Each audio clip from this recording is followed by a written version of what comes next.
यही है मेरा दंड। दाऊ मुक्त कर दीजिए इसे। तो कान्हा हम इसे ऐसे ही नहीं छोड़ सकते हैं। मुक्त कर दीजिए इसे दाऊ। जीवन की सबसे बड़ी शिक्षा इसे मिल चुकी है। अब जाने दीजिए इसे। इसे मैं ऐसे ही तो जाने नहीं दूंगा। कोई ना कोई कठोर दंड तो इसे अवश्य दूंगा मैं। केवल हमारा ही नहीं कान्हा, ये समस्त द्वारका का दोषी है, इसीलिए इसे दंड भी समस्त द्वारकावासी मिलकर ही देंगे।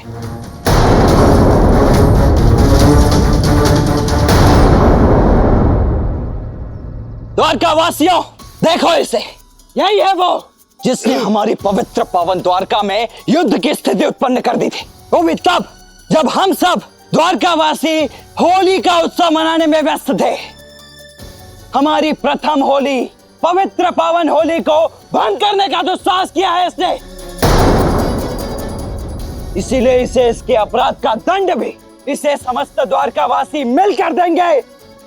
तो कहिए, क्या आप सब सज्ज हैं? जी बलराम जी, हम सब सज्ज हैं। जी बलराम जी, हम सब सज्ज हैं। चल, अब इस द्वार से जितनी शीघ्र तू निकल सकता है निकल जा, अन्यथा तेरा ये जो छोटा अहंकार है ना, इस छोटे अहंकार का मर्दन आज इस टमाटर और गोबर से होगा।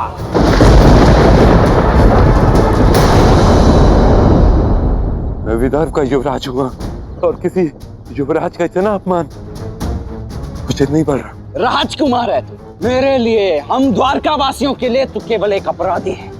चल भाग यहां से।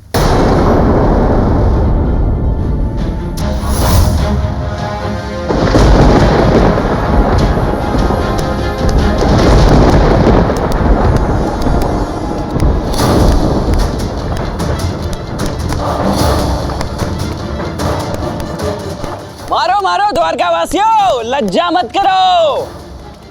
इसे इतना गोबर मारो, इतना गोबर मारो कि इसकी दशा ही बिगड़ जाए। ऐसी दशा कर दो इसकी कि अगले 7 जन्म तक इसे अपने शरीर से इस अपमान के गोबर की गंध आती रहनी चाहिए। मारो!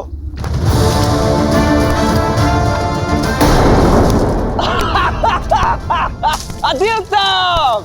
अब तो तुम्हें केवल गंदी नहीं रुकमी, 7 जन्म तक इसका स्वाद भी स्मरण रहेगा।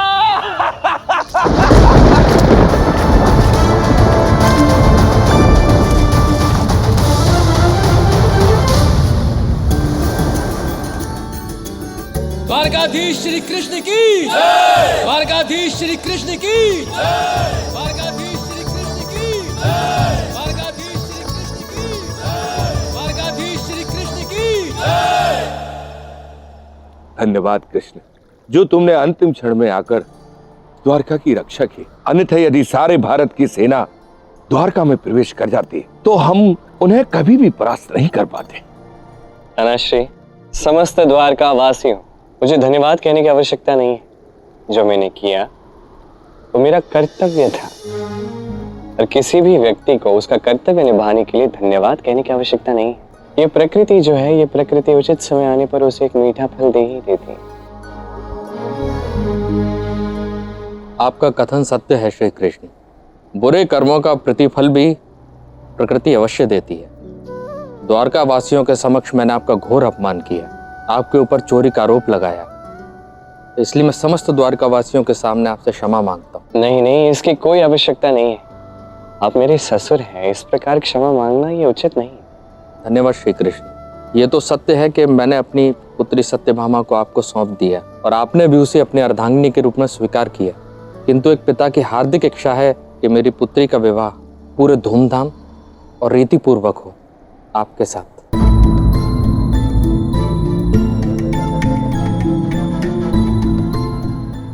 सत्यजीत जी, आपकी पुत्री सत्यभामा तो कान्हा की पत्नी बन ही चुकी है, फिर अब इन विधियों में समय क्यों व्यर्थ करना? बलराम जी, मेरे विचार से इस बात का निर्णय श्री कृष्ण का ही होना चाहिए।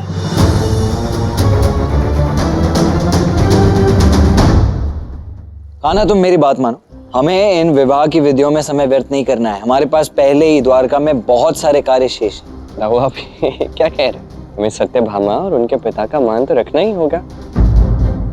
आप एक काम कीजिए, आप विवाह के प्रबंध आरंभ कर दीजिए। ये क्या कान्हा, तुमने अपने दाऊ की बात नहीं मानी। ये बलराम जी भी ना व्यर्थ की बातों में पड़ते हैं और फिर रुष्ट हो जाते हैं।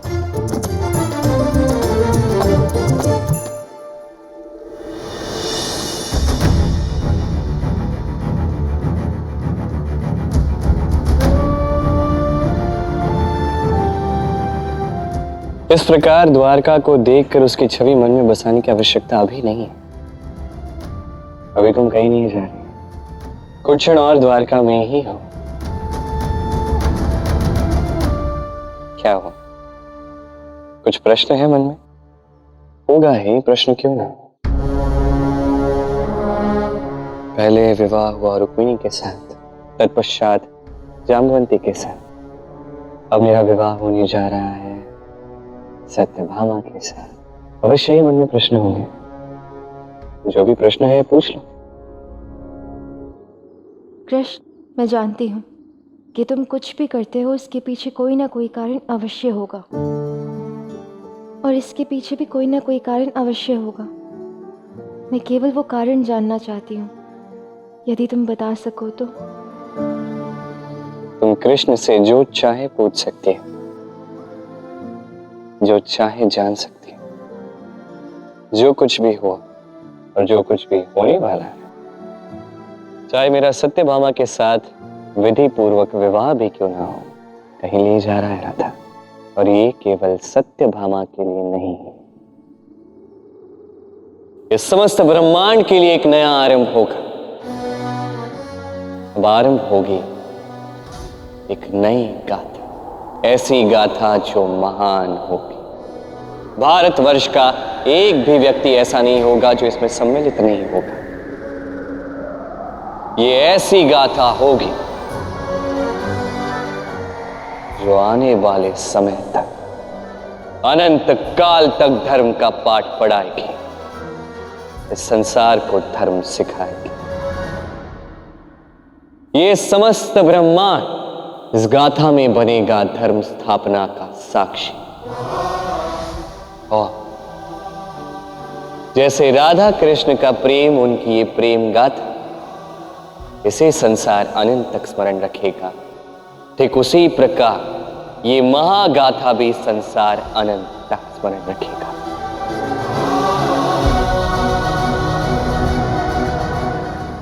कृष्ण, ऐसी कौन सी गाथा है? मेरा मन इसे सुनने के लिए अत्यंत अधीर है। उचित समय आने पर मैं सब कुछ बताऊंगा, किंतु अभी के लिए उस गाथा का आरंभ होना आवश्यक है। उस गाथा में कृष्ण का प्रवेश होना आवश्यक है, और कृष्ण का प्रवेश होगा तो राधा तो साथ होगी ही नहीं। और उसके लिए सत्यभामा से मेरा विधि पूर्वक विवाह होना आवश्यक है।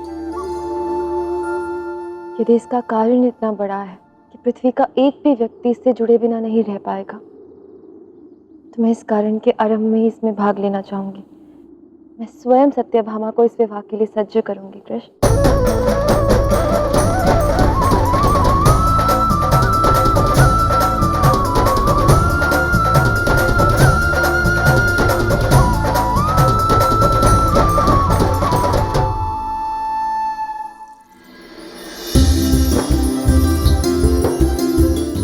रुक्मिणी, लाओ, मैं तुम्हारा हाथ बटा देती हूँ।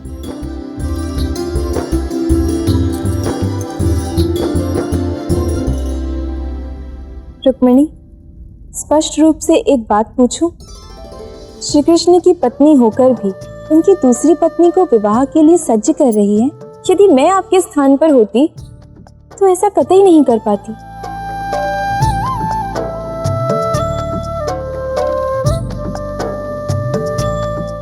मैं तो श्री कृष्ण को लेकर अभी से अत्यधिक असुरक्षित अनुभव करती हूँ, परंतु मुझे पूर्ण विश्वास है मेरा रूप इतना अच्छा है कि श्री कृष्ण सदैव ही सबसे अधिक आकर्षित केवल मेरी ओर रहेंगे। सत्यभामा, तुम अब तक श्री कृष्ण को, उनके प्रेम को समझी नहीं। श्री कृष्ण का हमारी ओर और हमारा उनकी ओर प्रेम यही है कि हम परस्पर एक दूसरे के अस्तित्व में खो जाते हैं। किंतु मैं मैं तुम्हारी मनस्थिति भी भली भांति समझ सकती हूँ। पर मेरा विश्वास करो, जब तुम श्री कृष्ण के प्रेम को समझ जाओगी ना, तुम भी अपने ये अहंकार को छोड़ दोगी। श्री कृष्ण को सबसे अधिक अपना बनाने की ये इच्छा ही त्याग दोगी तुम। नहीं, परंतु ये बात तो स्पष्ट है ना, श्री कृष्ण सबसे अधिक प्रेम केवल मुझसे करते हैं। इसीलिए तो बलराम जी की बात को न मानते हुए उन्होंने मेरी बात का मान रखा और मुझसे विवाह करने के लिए हाँ कहा। सत्यभामा, सत्य तो तुम्हें समय आने पर ज्ञात हो ही जाएगा। अभी केवल तुम इतना देखो कि रुक्मिणी कितने स्नेह से तुम्हें सज्ज कर रही है,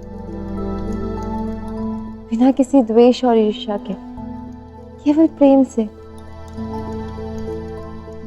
आज भले ही तुम्हें इसका प्रेम समझ में नहीं आएगा, किंतु समय आने पर सब स्पष्ट हो जाएगा।